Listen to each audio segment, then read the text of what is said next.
Oh, I'm nervous. Are you recording? Yeah. I'm gonna get my own. What's up? Now you have to be obnoxious about it. What are you doing? I'm in my head right now. Thank you so much. Yeah, you too. Thank you. Enjoy the rest of your time. You too. Thank you. All right. Hey, Sean, how's it going? Hey, good. How are you? How we doing? I'm Dustin Like the Chore, and it's been a little bit.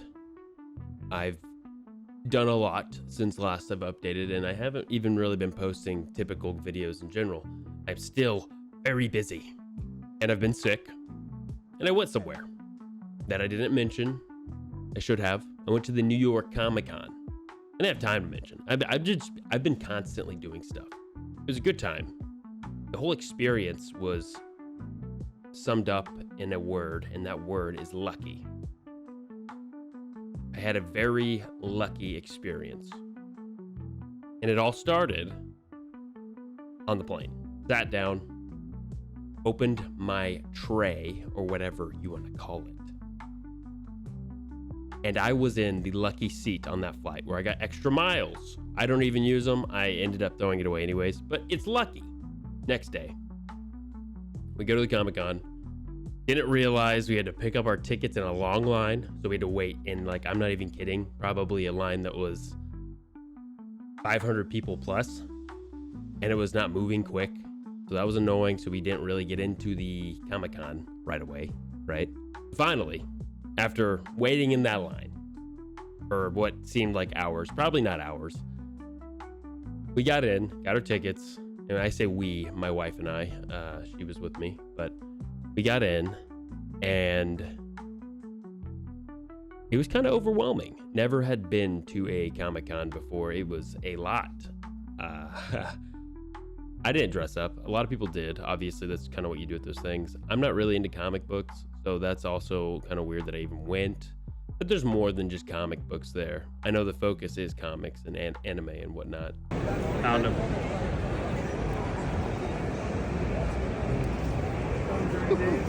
So we walked around the whole center, just checking it out, just seeing if we wanted to buy anything, and decided we didn't really want to buy anything, not yet anyways. We're like, let's go get some Starbucks, because why not? I like Starbucks, it's good. And so I start standing in line while Cecily, my wife, goes and gets like some food. I think we ended up getting like pizza or something like that. But I'm getting the drinks, right? And so it's like a line probably, and this place is built on lines, to be fair. There's lines everywhere. And not even kidding, I haven't even got to the worst part. But, so Starbucks had a line of probably 100 people, maybe. I stood in it, finally got down to like the last 10, right? And someone taps me on the shoulder and says, hey, would you mind buying a drink and some food for someone that I'm working with, giving out signatures? Because obviously this person is up on the front podium or whatever, signing signatures for whoever, And I was like, huh? You just want to cut in line, dude. And he's like, no, I work for a company that verifies signatures and comic books. And we're doing it for Jim Lee. And I was like, I don't know who Jim Lee is. Me not being into comics. And you might know who it is. I don't. I didn't. At least at that moment. He's like, you don't know who that is? And I was like, no, I don't know who that is. And then he was like, it is the chief creative officer for DC Comics. And I was like, huh. So you're going to name drop. This was going on my head. You're going to name drop and see if you can cut in line. So I can buy you a drink and your meal, and you'll go on your way, and everything will be forgotten. I said, can I see credentials? He's like, yeah, none. I was like, okay, give me your cash. I'll do it. Just because this is the biggest regret, is regretting to do something in a certain situation that could have led to something, right? I've had that happen so much lately in my life. Not lately, and not a lot, but enough to the point where I'm trying to take opportunity when it comes my way. And if this guy did work for Jim Lee or didn't, I'm going to take the opportunity to possibly meet Jim Lee. So he ends up jumping in line with me instead of me just buying the meal. But I had his cash, paid for it, gave him the change. And then I was like, hey, do you mind if I meet Jim Lee? The ultimate test. He's like, I mean, he seemed unsure about it. So I was like, okay. It's all right. Maybe it's, I still want to see that he works for him, right? And he's like, you know what? Yeah, I'll take you up to him. You can shake his hand. Like, no way. And so I went up, cut in front of probably 200 people waiting in line to get signatures from Jim Lee, just to shake his hand and get a photo with him. That's awesome. It's not even awesome because I don't follow DC Comics. I don't even follow comics in general, as I said. But the fact that I was able to even do that, and the luck, I'm not kidding you, this guy just came up to me, tapped me on the shoulder, and asked me to do that. And I think that's pretty sick. And so if you learn anything from that, is to take opportunity when it comes. And even if it is something that might seem like it's not legit, maybe it isn't. And in that case, you're screwed. But in my case, that one case, I took the opportunity and I do not regret it. And I'm actually excited that I was able to meet Jim Lee. All right, how are we feeling? Very good. What's the coolest and craziest thing you've seen today? Coolest? Forgot his name already. Okay. And then came the reason why I was there. This absolutely sucked. This was actually, I'm not kidding you, let me just get into it. So the reason why I was actually going, the reason why I paid for a hotel, the reason why I decided to schedule this trip, the reason why I bought tickets to the Comic-Con, bought plane tickets to fly to New York, is because I wanted to meet Jacksepticeye. And honestly, he is the reason why I started YouTubing. It was a specific video. It's a solid video, all things considered. He has some very encouraging words at the end, but even the gameplay is a good time. It's a very deep game. It's called The Beginner's Guide. But just go check it out if you have a chance, at least. But that video right there, and just his content in general, the wholesomeness behind him, encouraged me to start my own channel doing the same or similar thing. So that is why I'm there. And I wanted to meet the guy and just tell him basically what I just said. And so we finally find out where he's going to do his signing, his meet and greets. We ended up getting there early. We didn't really say much to the people about it because we knew it was going to be there. And then we walked off, went and did our own thing. Later, we come back and we're like, hey, when is the signing going to be? And is it going to be here? And they were like, yeah, it'll be right here. But we sold out of wristbands already. I was like, what? You what? They sold out of wristbands that they announced the day of. They sold 80 wristbands, mind you, to a multi-million subscriber YouTuber meet and greet. They announced, I'm not kidding you, they announced the wristbands at 10 a.m. that day when the doors opened. You want to know where they announced it? Twitter or X, whatever you want to call it. They announced it there the day of. And if you're not following them, or whatever you want to call it on there, I don't even use that platform really that much. If you weren't paying attention, you didn't know. And if you didn't ask them in the early morning, then you missed out on that opportunity too. So they were like, if you didn't get one, which obviously I didn't, there will be an overflow line for people to meet them. Like, okay, I'm going to get here super early. We're going to do this. Before that point, we went and took a breather. And I kid you not, I'm like, I don't think I'm going to meet him. It just doesn't seem possible. We might not get to meet him. Justin didn't realize you had to buy a wristband. They apparently announced it 4 hours ago. He's planned this whole trip, but we're going to try to do our best. Not super happy right now. I thought that maybe there'd be potential if we got there early that I could see him. But in all reality, the reason why we came here, and I know a reason a lot of people came to the Comic-Con, was to meet him. I had talked to some people about it. And the lady telling people said that she has had to turn down so many people that said that they're only being here for a day and they just wanted to meet him, which is absolutely awful. It's not even the worst part. I get back down there. We're standing at the front. It's not really, nothing's really developed yet. We're like an hour early, just waiting so we can be in the overflow line. Well, the crowd starts to thicken. If you went to the Comic-Con, you know how it's set up, or you know how it was set up. There's multiple rows or whatever. Different vendors, different comic book publishers, etc. It goes on.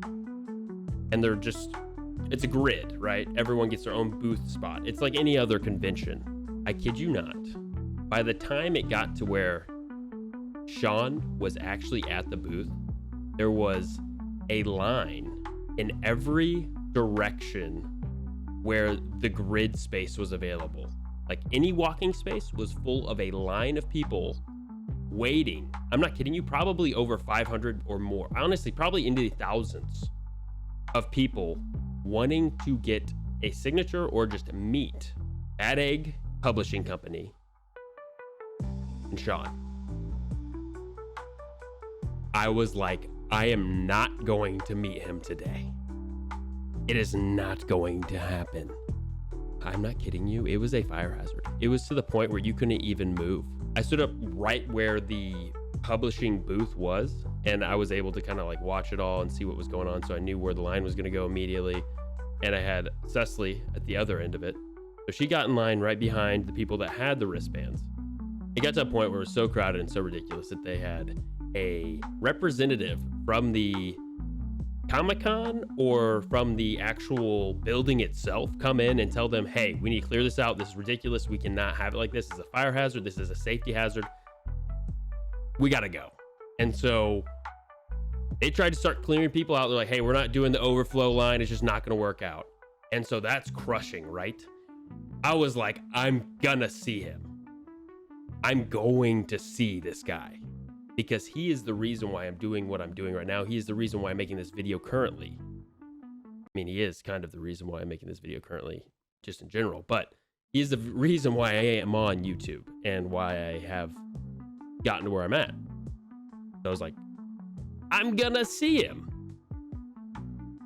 So, got pretty desperate here. Whenever people were finishing up meeting him, I would go up to them and ask if they would sell their wristband. And I got probably 10 no's until one lady was like, yeah.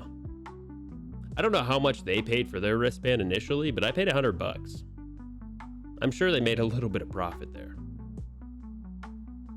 But it was worth it. Stood in line for like, oh man, 30 minutes or so, maybe an hour after I got the wristband. And finally got to meet him. Cool to see him in person, cool to meet him, cool to tell him how I felt, and how he is the reason why I'm a YouTuber, which I don't know. I know he's got a lot of people going through there, and it was a really cool experience to be able to do it, considering that was the whole reason why I went to New York. Thank you if you are watching this, Sean. I appreciate you and even doing that. I know that there's a lot that goes into planning that stuff, and I know some of that stuff was last minute, and that kind of sucked, but it was an absolutely insane experience, and I was just happy that I was lucky that I was able to meet you, because it seemed like there for a little bit I wasn't going to be, and I was extremely depressed that I wasn't going to. Yeah, then after that, we went to a question thing, majig, where they get on stage and you can ask questions, right? And so that was a little fun. I definitely really enjoyed meeting him rather than that. Yeah, because it was mainly, I think the purpose of him being there was more for his comic books, right? Which is fine. That's not why I was there. But I did sit in the whole thing, and I did meet someone really awesome. And they had actually been a fan of Jacksepticeye for 11 years. And they wanted to see him, and they didn't get to meet him, which really sucks because they had even gotten there early. Shout out Natasha. Then they got in line to ask a question, and right as they got up to the mic, they're like, all right, we're done with questions. I was like, oh no. So that really, the little experiences like that was painful for me to watch them go through that. That really sucked. But I made a new friend, and it was a good experience all in all. And then so weird too after that. This is where it kind of gets. So after the Comic-Con ended, we were walking back together, all three of us, and the craziest thing happened. We looked to our left. Cecily and I at least did.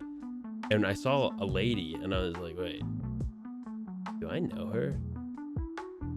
And it was one of the Bad Egg Publishing Company's employees, or writer or something like that, right? One of the ones that was up on the front stage answering questions. And I was like, wait. And then I look further back and I see Sean, Jacksepticeye, standing right next to us.